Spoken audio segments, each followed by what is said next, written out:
1. Hello guys, my name is Lars Stender. I'm a writer from Denmark who specializes in fantasy and science fiction. I'm here today to read from my fantasy novel Mandigo and the Hellhounds.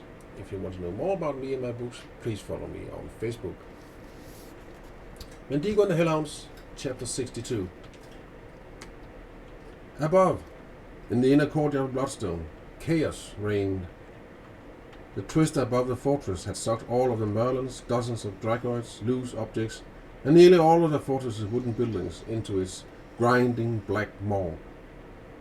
Most of Mortero's initiates suffered the same fate, along with many of the fortress's livestock. Gorgash's smithy was completely demolished, and the limping dracoid was one of the twister's many victims. He had not tried to find protection when a destructive force swept across the fortress.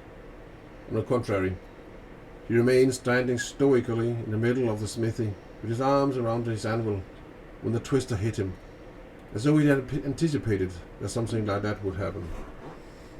Perhaps he had hoped that his anvil would have enough weight to keep him down on the ground.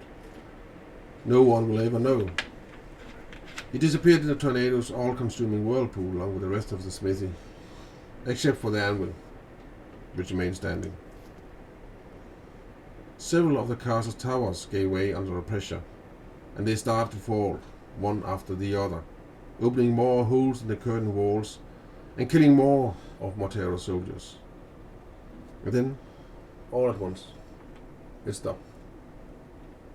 The twister lost its power from one moment to the next and drew back its frightening funnel.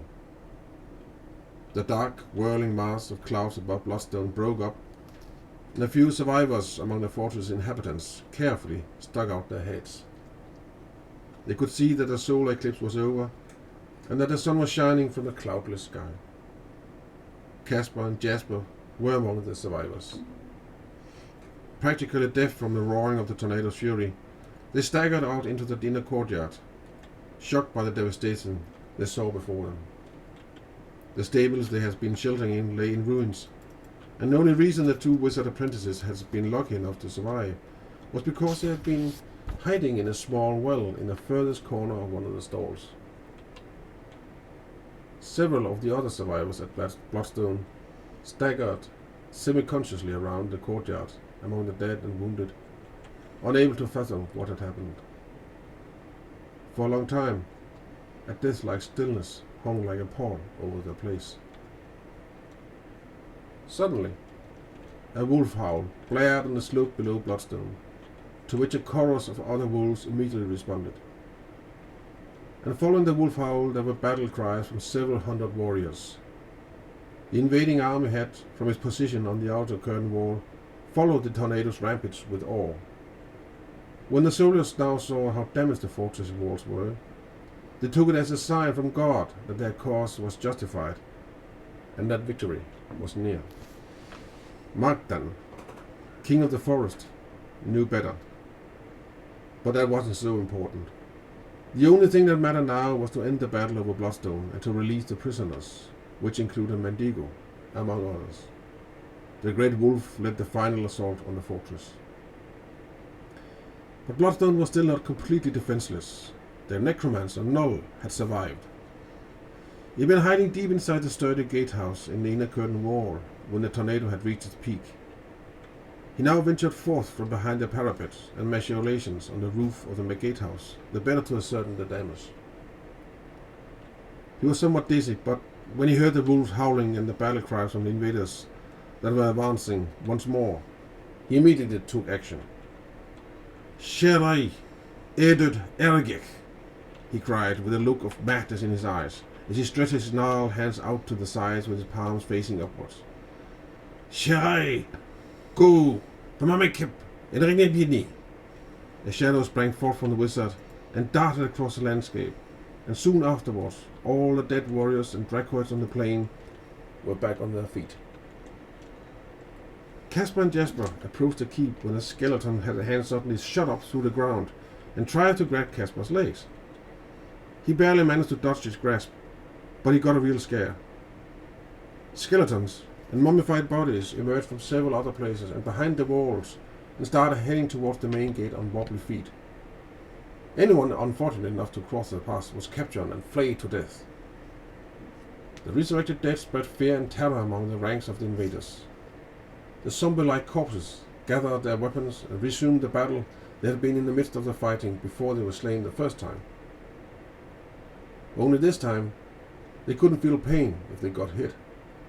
Even if they got struck by arrows or were cut by swords, they continued fighting, silent and with machine-like movements. They were like an inescapable tidal wave of death and mutilation that slowly but surely mowed down anything that came in their way. Not even Magdan's animal army knew how to deal with the undead, so they withdrew into the forest and hills whence they came. The tide of the battle began to turn once more. Jasper and Casper ran over to a stone staircase that led to the undamaged part of the curtain wall. From there they could see Null standing at the very top of the outer gatehouse as he commanded the army of the dead. The boys quickly glanced at one another and nodded. Together they raised their arms and created their own magic. Null stood on the bastions of the gatehouse, conjuring up black magic, when a sudden and unexpected gust of wind in a curious manner gathered his long greasy hair and beard into a ball in front of him, and then blew the ball into his mouth. Spitting and coughing, he staggered, trying to extricate himself without noticing where he was standing. All at once, he stepped on a big spot of perfect ice that had magically formed right under his feet. He slipped and tumbled right down the stairs that led up through the gatehouse to the roof and its parapet. The result was immediate. All the undead dropped where they stood and became once again the corpses they had once been. The invaders gained new courage and advanced once again towards the gates of Bloodstone. There were only a handful of Dracoids and a couple of initiates left to put up any kind of resistance now. It was easy to nail the Dracoids, and the initiates had lost all their energy a long time ago. Bruised and confused, Null stared out of the gatehouse and swore under his breath when he saw that everything was coming to an end. He wasn't quite sure what had gone wrong. All he knew was that it was crucial that he got out of there and fast. However, before he got far, he sensed something move behind him. He looked back and flinched when he saw a gigantic wolf with parti-colored head bare its teeth and come running towards him. He lifted his arms and tried to hurl a magic lightning bolt towards the wolf, but it snarled so fiercely and powerfully that it literally made his heart skip a beat. His eyes and mouth opened wide in abject terror, and the last thing he saw was Magdan's white fangs directed at his throat. Virulia was the last of them. When the enemy hadn't penetrated Bloodstone's gates and seized the fortress, the witch attempted to disguise herself as one of the servants, hoping to sneak out as one of them. But she had forgotten Casper and Jasper. They were waiting for her when she came out of the infirmary. For a moment the three of them just stood there, scowling at one another. "Scram, you ungrateful little brats," she hissed as she threateningly lifted her ghost-like hands. But Jasper was faster. He made a movement with his right hand towards Virulia, who froze. Her face turned a horrible color, and she grabbed her throat. Then she showed the whites of her eyes and tumbled over. Casper looked from Virulia to his friend and then nodded appreciatively. "Cool trick. What did you actually do?" Jasper gave his friend a broad smile. "I suddenly remembered the smell of rotten fish from the garbage pile in my village, so I filled her nose with the smell of a whole mountain of rotten fish. That was apparently more than even she could take." End of chapter.